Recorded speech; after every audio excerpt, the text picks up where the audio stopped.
1989 Honda Civic, and I'm going to do a valve adjustment on this. The clearances on the valve are right here. You could see the intake is 0.2 millimeters, has to be on a cold engine, and the exhaust is a 0.25 millimeters. Since there's a ground here and also the spark plug wires, I'm going to take off. Just to be safe, I'm also going to take off the negative ground. Get a 10 millimeter wrench.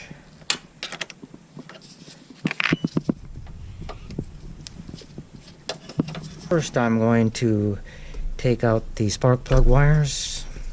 Yeah, you can number these if you like, but it's pretty simple. You know, the longest one goes out here, then the next longest, etc. So I don't need to number these, so I'll just take them out.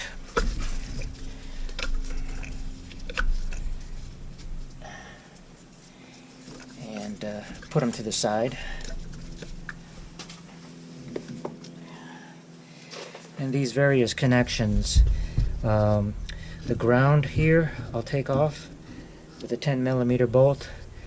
The throttle cable I'll have to take off 2 points, again 10 millimeter bolts, and the valve cover bolts right here, 4 of them, and then finally the breather tube.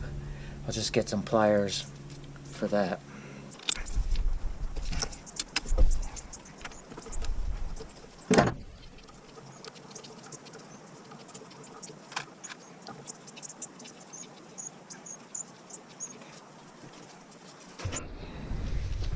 To get this breather hose off, it's there's this metal piece right here, and getting it off is really difficult. So I'm going to take the intake hose off right here and then pull it out this way. So here's another 10 millimeter bolt.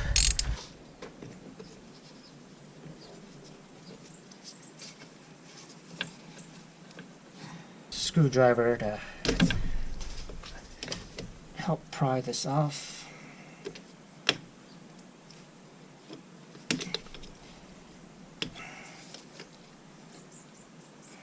We move this away, and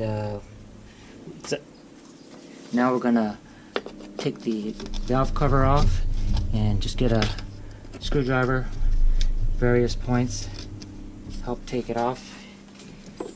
And you lift it up directly. Lift it up straight up. Okay. I'm going to do a replacement of the valve cover gasket also, because this may have been done once long time ago, but I'm going to do it again since I'm taking it off.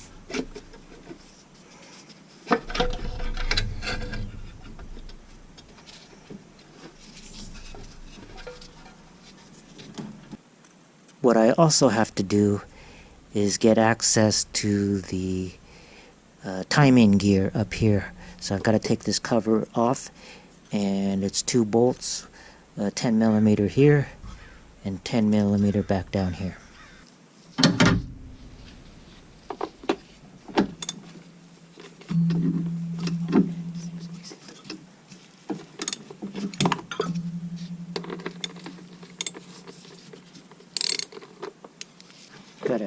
There's a post behind here, plastic part of this cover. I've got to get it around the belt, and I don't want to break that post either. It's a plastic post, so got to be careful. So to take this off, you just kind of lift it up, and then you're just going to have to angle it like this. I've got the timing cover off, and it's very hard to see, but it says up down here. Barely able to see it. But I need to get this turned around and have it come up here. And to do that, I have to take off the front wheel. Now we're down below where the crank is. Usually there's a plastic right here, and then you could put your socket through here. So we've got the 17 millimeter socket here on the crank, and always turn this counterclockwise where the piston is at the very top of the stroke. In this case, when the word is up here is at the top stroke, cylinder 1. Another way we can determine where up, we've got up here, but you can barely see it. But you see this line, and this line corresponds to the top of the valve cover over here. So if that line corresponds to that, that means you're really at top dead center for the first cylinder right here. We're at top dead center for cylinder number 1. The clearance back here is 0.2 millimeters, and over here is 0.25 millimeters. Test it out. And it's not slipping through, so I need to loosen this one up.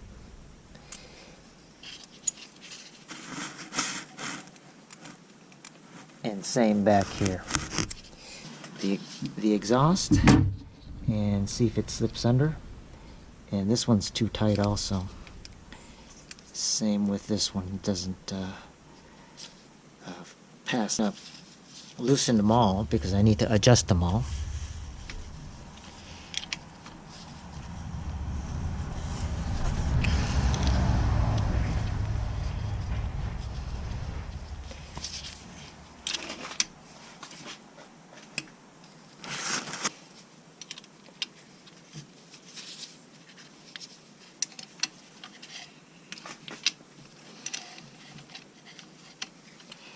To adjust these,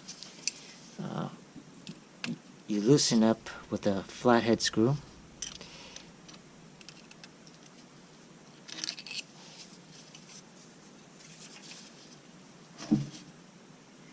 Put the feeler in. Back it off so the feeler goes in. And when you feel a slight drag,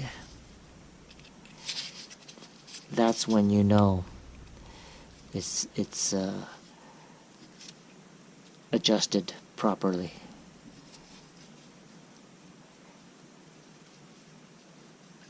So that's too tight, but you want a slight drag. Slight drag. And you keep it there. Then you put your 10 millimeter and tighten down the 10 millimeter and check it again. There's a slight drag. That's what you want. Okay, now we're going to work on cylinder number 1. Continue with that with the intake valves. So you saw I loosened them up first, and then we're going to tighten them down to adjust. And we're using, for this car anyways, a 0.2 millimeter feeler gauge.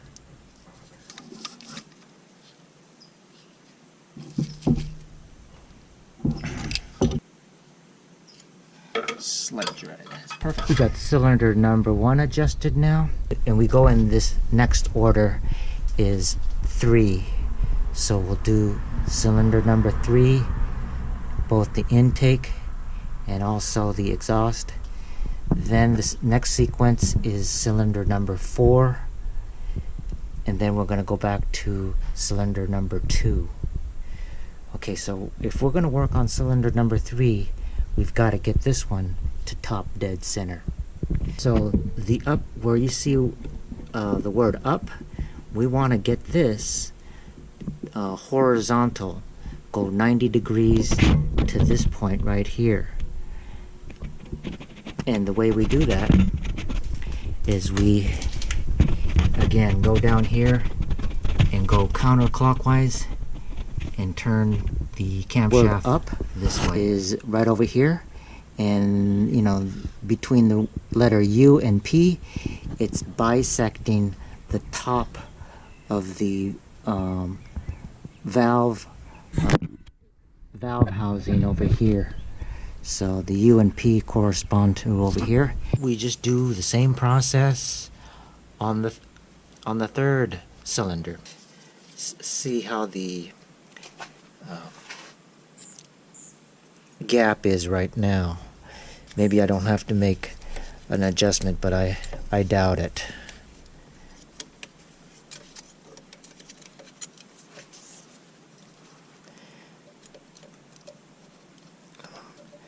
Well, that's not too bad. I think this is a little tight though. It's too much of a drag there. Okay.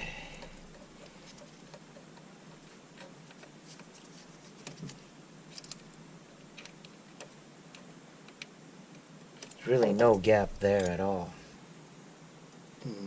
Nope.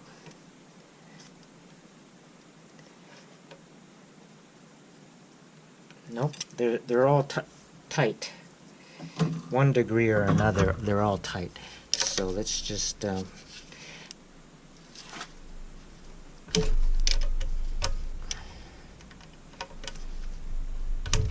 loosen them up first.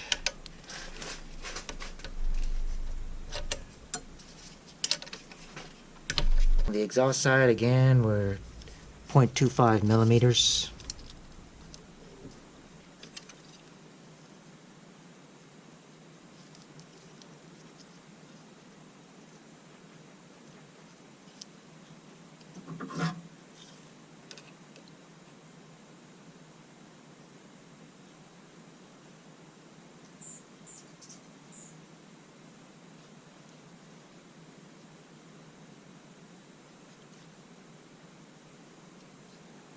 It's about right there.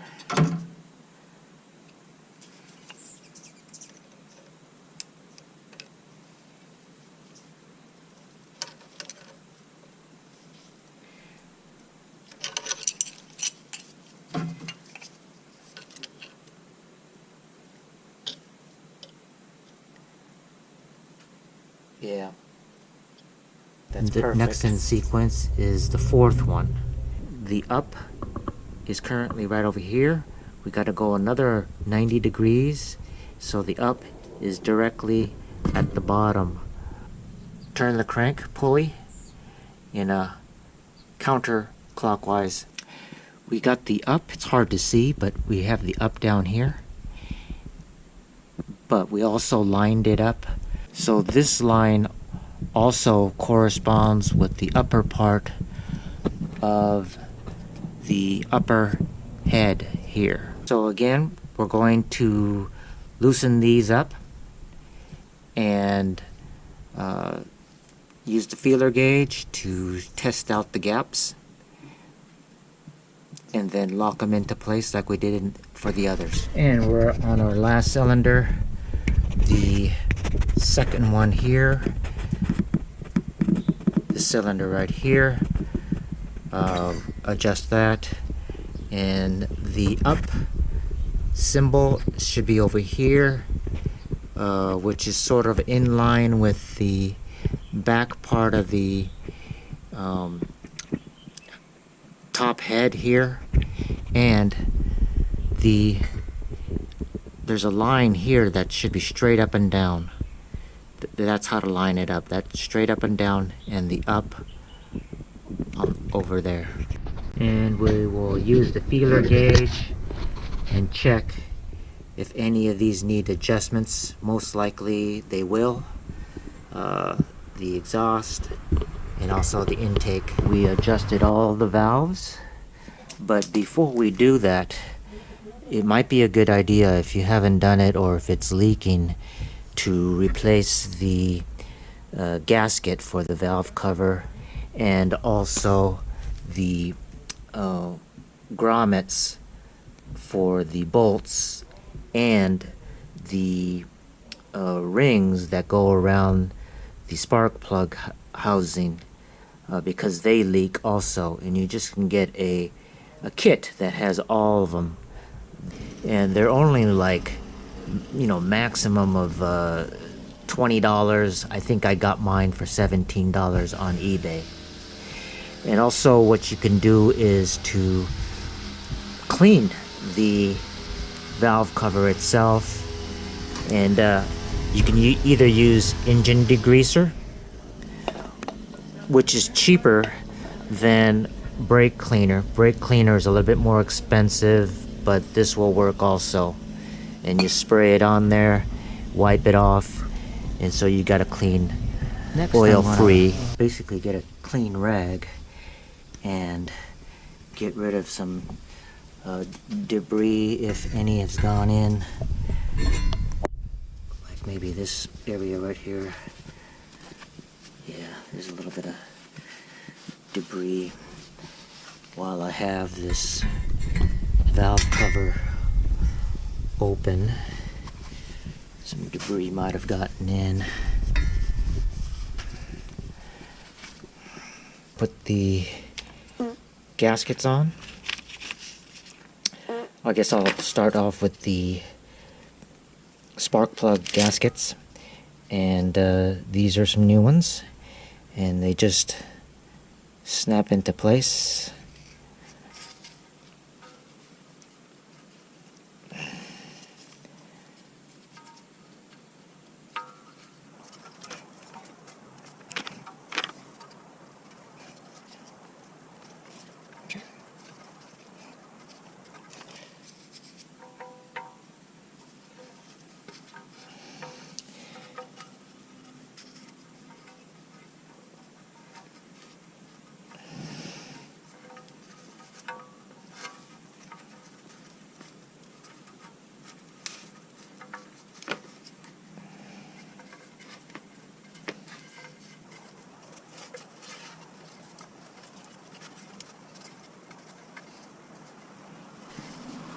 Next thing we're going to do, we're going to put some of this thing called Honda Bond, which is basically a silicone, a high temperature silicone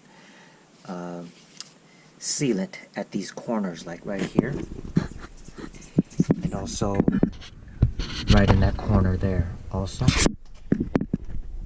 Same on this other side, the corner here and the corner down there. Now we're going to put the valve cover on, and we want to make sure the gasket doesn't fall off.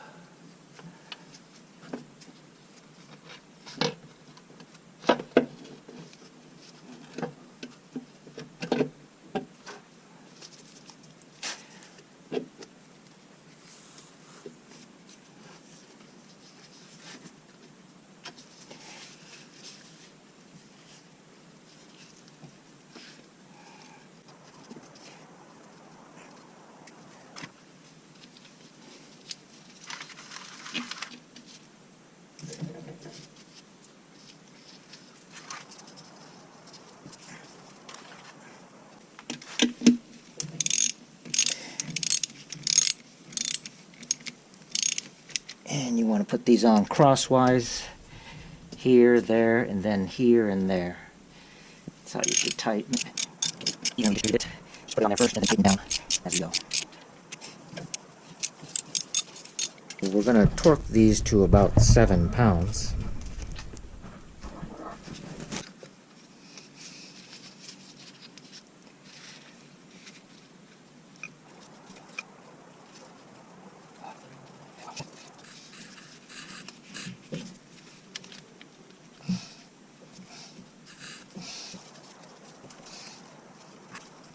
We're going to put the negative cable back on. sure that you do is for the ground, you want to attach it to this part of the valve cover, but then the small lead, you attach it to this one because the valve cover is aluminum and it doesn't really conduct electricity, and so you want to put it onto the valve cover nut, and this goes right into the block.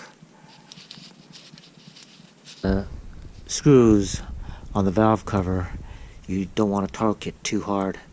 About 7 pounds would do it.